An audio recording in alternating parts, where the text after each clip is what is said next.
Ako si Bigsisa. O kini ang akong istorya.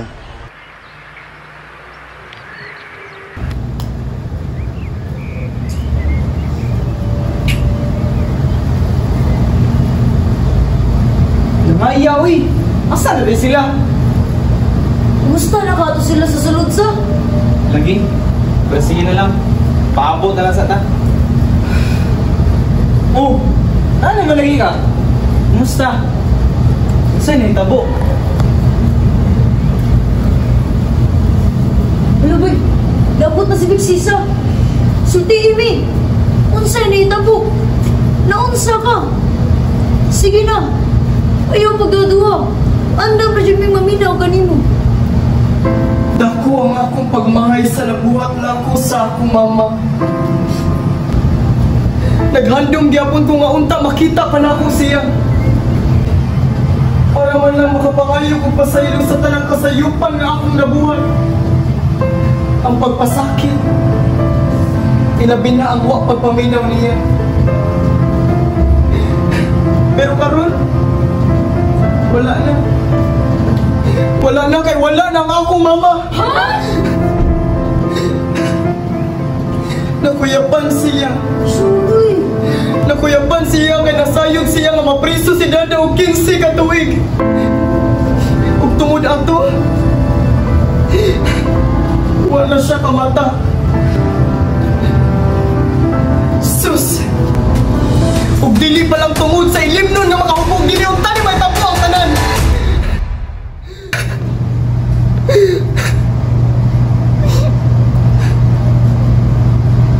Ako si Bigsisa. Kinsa man ko para magtanom og kay ubos sa akong inahan. Ang kaniadto magpabiling kaniadto ra. Sus, kausik sa panahon.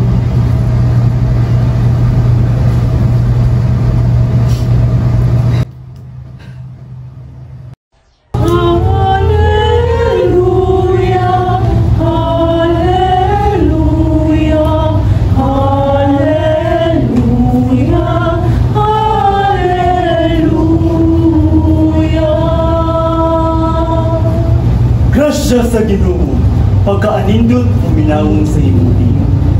I greet you all in the name of the highest above, Jesus Christ. Gusto lang nako ipahibalo sa iyong tanan ang ako ang desisyon na pagpalaya sa akong anak sa amo ang panimalay. Kung makikinapi ang Ginoo sa ako ang kini paminaw. Sayod ta nga simbahan kay dili ug wala udawat og mga sala. Maong andam ko magpalayas bisan pag akong anak nga si Bigsisa. Sakit lang pamalandungon nga naay usa ka babay nga nakapsan sa kinabuhi nga walay labot sa mo ang problema. Pasaylo ako sa luha nga nidagay ikan sa ako ang mata. Sakit lang sa akong pamati nga akong gipalayas ang akong anak nga si Bigsisa sa mong panimalay. Pero maumay gusto sa Ginoo. Ang Ginoo man adyon ato ang sudyo. Katura bang bataa, nindot kay tingog. Sus, iyang tingog. Nindot kaayo to. Maumdaghan kaayo og napamahal na ganahan ana niya diri sa simbahan. Pero sa akong taman, iya mang ipili na dili respetuon ang atong simbahan. Isip ko sa kaamahan, ako siya dapat respetuon o ako siya dapat disiplinahon. Kaya kung dili na nako siya buhaton, kung saan nalitanaw niyo diri ka nako, pare man ko, dapat sakto ko nga pagkatao. Were you not going to label me as the priest who pray against evil, but embrace it within its own doorsteps? Kani akong gipambuhat diri para rin sa Ginoo. Kani tanan para rin sa Ginoo. You've seen the sick healed by His hands, but I've told you, the hands may be mine, but the powers come from God. Amen? Amen.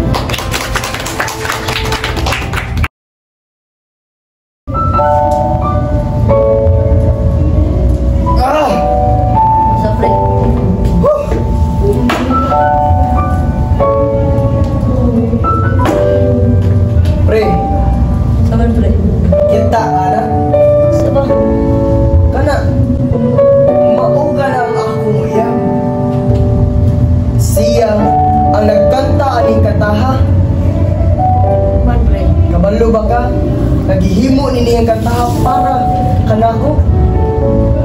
Kining kantaha kinasingkasin. Grabe ha, Pres ha? Sa ato pa, yung gugma lang kanimo. Lapos gid sa bukog. Sus, kamalo mga pre. Ang palibot, puno ug humot, puno sa bulak nga kabantigi. Ang kahumot sa kabantigi o ang kabantigi ang nagdala namo sa paraiso. Ug sa diha, niduol siya nako ug ako siyang gigakos padayon. Sa ato pa, pre. Kikanta-kantahan de kaniya ug iya kang gisayaw-sayawan. Sus, Iya, Pres ha? kabalo ba ka pre? Atong bayana? Akong gikupta ng iyang gamayng lawas. Ang kainit sa iyang habil. Samtang iyang gihatag, kanako ang halok na dugay na nakong gidamha. Wa na ko kasabot. Ug siya mismo wa na kasabot. Wa na mi kasabot sa kung unsay among nabati atong adlaw. Grabe paspas. Paspas kaayo ang pitik sa among kasing-kasing. Pag-usa sa di na ko makalimtan ang iyang storya. Ang iyang storya diri ka nako pre. Saan, pre? Mao kini. Sayod ka, Prinsesa, nga dako kayo akong girespetar sa imong pamilya. Apa nakiginabi na ko sa Ginoo nga unta tugutan ko niya nga ay may tabo natong duha. Sayod ko nga sa imong relihiyon sayop ang makigilawas sa wala pay kasal. Apan andang kong atubangon kung unsa man ang padulungan niini. Karon ra nako nigibati alang kanimo, Prinsesa. Diha lang jud kanimo. Tuguti ko sa akong hangyo.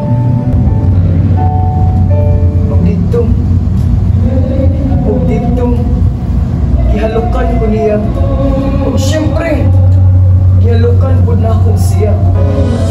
Kalit lang na akong nakalimtan ang pagtulunan nga gitudlo sa akong amahan isip o sa kapari sa simbahan. Ha? Sure, pre, uy. Nakuha dyan ni mo siya. Pagkaswerte. Pero pre, di ko niya madala. Ano man, pre? Wala nasad ko nag-istorya niya.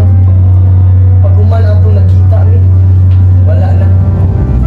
Kabalo ka, kining ilimnon o kining hugaw nga dugo nga naa sa akong lawas, mauna lang ni akong gihuna-huna pero ni pre. Grabe. Mauni ang rason nganong buhi gihapon ko karon. Bisan pa man nga gisalikway na ko sa akong dada. Bisan ang akong mama gitan-aw lang ko niya nga gipalayas ko sa akong amahan. Kining bir ang akong kinabuhi. Okay, pre. Santi lang, pre. Kabaw ko, nga makaya, raginin mo tanan. Ano kabaw ka pre? Hangtod karon.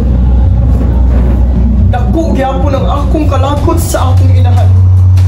Walay simpatsang bayhana. Walay kaluoy sa iyang anak. Uy, unsa man na? Manong nag-ingo man mo? Na naa man tay practice karon. Tabangi po na niya kagalingon. Bitaw. Ako lang ba? Nagpagawas ra ko sa akong gibati. Okay. Pero unta, paminawas sa ko ninyo.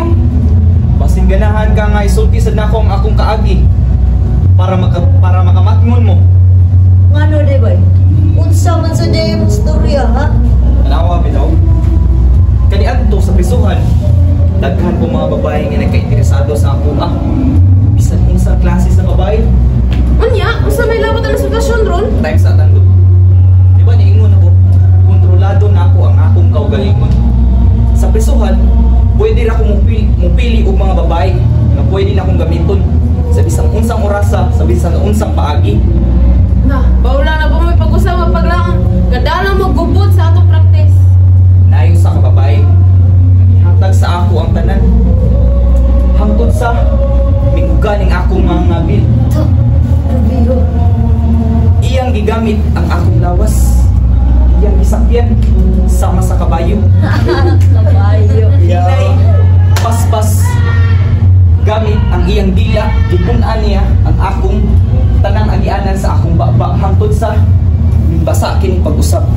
Grabe yun. Ang iyang natural nga baho kuyanap sa tibuok na akong pagkatao. Ang iyang paa hayag sama sa bulawan nga itlog nagpamala sa tibuok na akong kalag. O dito ra nga panahon nga dili na ako makalimtan. Ay nga naman. Pre, katunan na basta imong brief. Imong brief? Pagkalaw ay sa imong kaagi sa prisuhan. Ganahan ra ko makatabang nimo. Kay katang babae sa Tsakani, uta kay bawo imuha nang inahan. Ikasal na siya sa pari. Ikasal na siya sa pari, sige siya pangita sa iyang anak. Gikan pa na siya sa Newcastle. Ganahan kami kay bawo sa iyang ganahang isulti. Pre, kung kinsa man na siya, dili na ko interesado ana niya. Kay kung iya pa kong gilabanan atong gabi una, wat ako ni adto ila tato. O gipasangilan siya nga siya gaguba sa akong kinabuhi. Dili ko ganahan makabuhat ka o sala nga akong nabuhat ka ni adto. Kay tanawa, grabe tungod sa akong kasuko. Akong gilungkap ang balay sa Amerikano na nagpatay sa akong papa. Kay naa niya o unggoy. Grabe akong kabasol pagsuod na ako sa presuhan. Si mama, wala na ka-recover sa stroke. Grabe, luoy na kaistanan, naluoy ko sa akong inahan. Giguba na ko ang akong kinabuhi para lang kay ganahan ko mubalos. Pero ano, dili man ang Amerikano ang imong gipatay ba o? Gusto ko, kuhaon ako ang iyang mga mahal sa kinabuhi. Ang iyang asawa ug ang iyang anak. Ganahan ko makasinati siya kung unsa kasakit, mawad-an o minamahal. Pero nabuhi man ang iyang anak. No. Lipay kay ko. Pagsuod ni Van Nicker sa courtroom, lipay kay ko. Naghilang siya. Grabe, wa jud ko nagmahay. Apan pag-view sa courtroom sa last video, pagsulti sa iyang anak, nihuot ang akong dughan. Mauni ang gisulti sa iyang anak. Wala ko nasuko, wa ko magtanong og kalagot sa nagpusil sa ako. Maong ang rason nga nag-wheelchair ko karon. Wala ko nagsuko sa nagpatay sa akong ginikanan. Ginoo na lang ang bahala niya pasaylo. Mao, ganang kalagot. Usik ra na sa to kinabuhi. Lagi nakabalos unta ko. Grabe unta kayo, nakabalos unta ko sa ako ang amahan sa iyang pagkamatay, apan dili ko malipayon. Ang akong dakong sayo, mao ang nahimo kung magpatalikod sa babae nga naghihigugma kog maayo. Pero wala na'y lain. Aduna siya'y sulat. Pero wala'y laing libasa ani. Pero kamo, basin ganahan mo mubasa ani. Basahon? Basta tando, kay gusto mi maminaw. Hinigugma kong Prinsesa. Ikaw ra gyud ang akong gihigugma, sukad nga akong gihatag ang akong kaugalingon sa usa ka lalaki. Diha nako na sinati nimo unsa ka nindot sa gibati ang mahigugma. Nisaad ko sa akong kaugalingon nga dili ko mahigugma og uban pa dinhi sa kalibutan kung dili manggani ikaw. Musa, kay dili na nimo ako mahigugma, dili na sad ako mahigugma ni bisan kinsa. Kung dili na ako mahigugma pag-usab, wala na ako'y ganang mabuhi. Tungod niini, mubiya na ako hinigugma. Pilion ko na ang kamatayon, ingon nga bayad sa pagpasakit diha kanimo. Naghinaot ko nga pasayloon ko nimo sa paghigugma kanimo, sa pagbusong sa imong anak, ug sa pagpositibo sa HIV sa labing questionable nga paagi. matapos ang akong kinabuhi. Nahinaot ko na dili ka magbasol sa pagbasol ka lang. Yours that shall forever love you, Tato.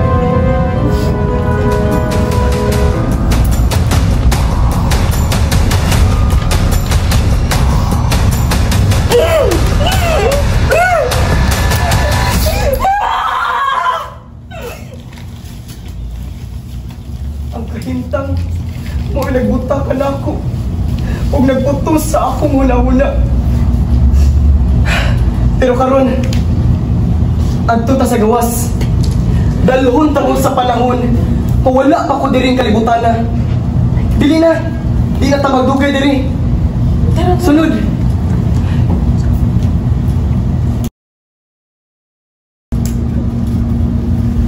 Asa siya? Asa siya? Wala na ko'y oras! Ako nagisultitan na sa telepono. Nasa sa kwarto. Ibukaw ko na siya. Wala ko'y gisulti niya, di ba? Ako resulti ato. Ako na gisunod ang imong gimagdo. Pagkauwaw sa pamilya! Di ba ba kaon sa imong gibuhat? Imong gigaw-gawan akong digdigan isip ko sa kaalaga sa Ginoo diri sa tuang lugar. Kibaw ba ka sa naitabog? Kibaw ka sa imong gibuhat? Pasayloan mo na lang. Ugma, ako isulti ni mo ang tanan. Karon na yun! Isulti ang tanan. Kibaw ba ka kung unsay mo akong gibuhat para respetuhon ko sa mga tao diri? Pero yung unsay mong gibuhat, unsa na lang nilang isulti yun na ako gipadako diri nga tao nga hugaw og dugo. Unsay lang imo isulti nila? Pasayloan ko. Wala ko nga dakong nga naghimo og dakong ulaw sa atong pamilya. Ma, pasabta siya, ma. A boy is able to impregnate a woman is not a child anymore. Worse, when he got poisoned with death with that process. Wala ko nga dakong.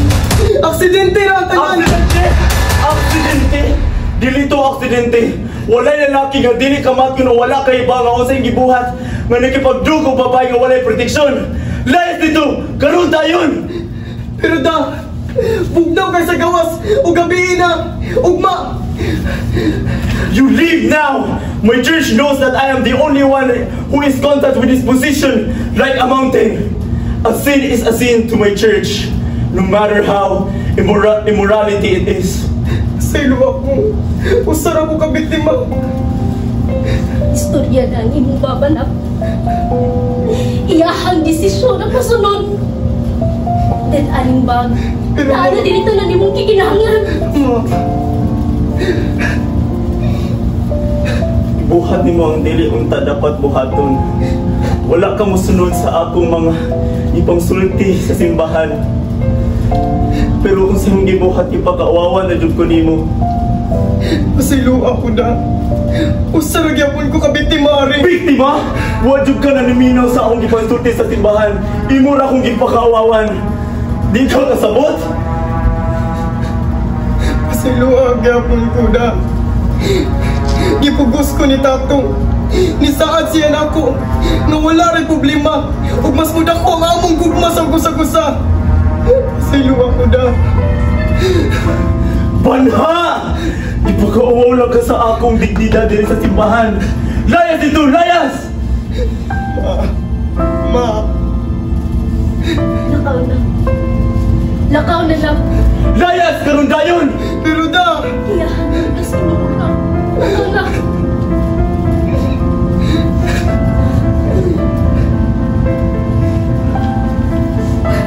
Nalipay na ka? Nalipay na ba ka? Ako na ang mati! Ilahan ko! Ako magaling anak ko na ako na protektahin! Kaya tayo lang gusto ko na mo sinutan! Kikibaw na ko sa imong baho! Hilom! Giina natin ka nga buhaton ako ang tanan pero unsa gihapon nimong gibuhat? Paitan nimo eh! Killing innocent people for rituals just for your dignity? Your business? But then, hiding behind your church position? Is this your business? Ano ni sulit pa sa prayer room? Sabak ka niya eh, paitan nimo eh! Kuha ka ganahin sa mo nakitaan sa prayer room! Tawag ta kang pulis! Pait kay ka! Sultihin ko. Giunsan ni mo silangan! Oo, silangan! Di na HIV positive! Giunsan ni mo Bahandi! Bahandi! Usa may dili malihog sa mga naay kwarta. Lakaw dito! Ipangsulti sa mga tao! Kaya mo nakitaan damgo ang tanan. Kaya mo nakitaan sa prayer room, sa freezer. Kay dito tinuod tanan. Isulti! Bastos ka ang pagkatao! Bayaran na ni mo ni tanan! Ayaw sa istorya! Buhata! Buhata, babay! Banyaga! Ilong! Ilong!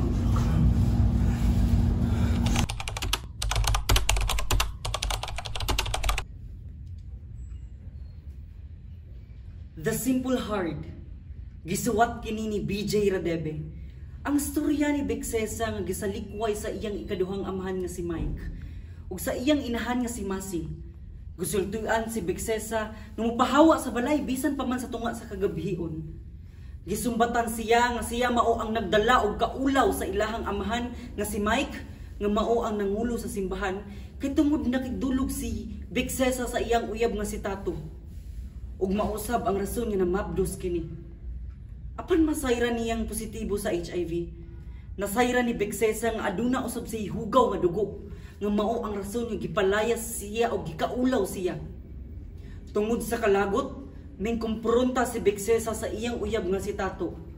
Ug nakigbulag kini. Bisan pa man og nanumpa si Tato nga siya ra ang iyang hinigugma ug wala nilain pa. Walay idea si Tato kung ganun positibo siya sa HIV. Apan dili siya tuuhan ni ini. Mao na ang hinungdan nga nagpakamatay si Tato. Lapas man sa kababuton ni Beksesa, apan nilayas siya sa iyahang panimalay ug nahimo ng bisyo ang pagpanginom. Apan wala niya nasayran nga ang papeles gipiki lamang ni Mike nga mao ang iyang ikaduhang amahan. Giblackmail ni Mike ang inahan ni Beksesa nga si Masi aron hilumon niya tungod kinahibal-an ni Masi nga si Mike nga mao ang leader sa kongregasyon dili maayong tao nga mao ang hunahuna sa tanan. O karon ato usang ila-ilahon ang mga tao nga nagpalikod ni ining drama. Beksesa gipangunahan ni Allen Siragnas, Anthony Subatan as Mike, Masi as Sheila May Garcia, Tato ang ipangunahan ni Zaina Maninay, ug syempre ang mga amigo sa aktor nga si Beksesa, Fergie Apilan as Tebsa, Jonathan Kizan as Lizo, ug Sybil Navarro as Tando. Simple Heart by JB Radebe is a South African drama of loss.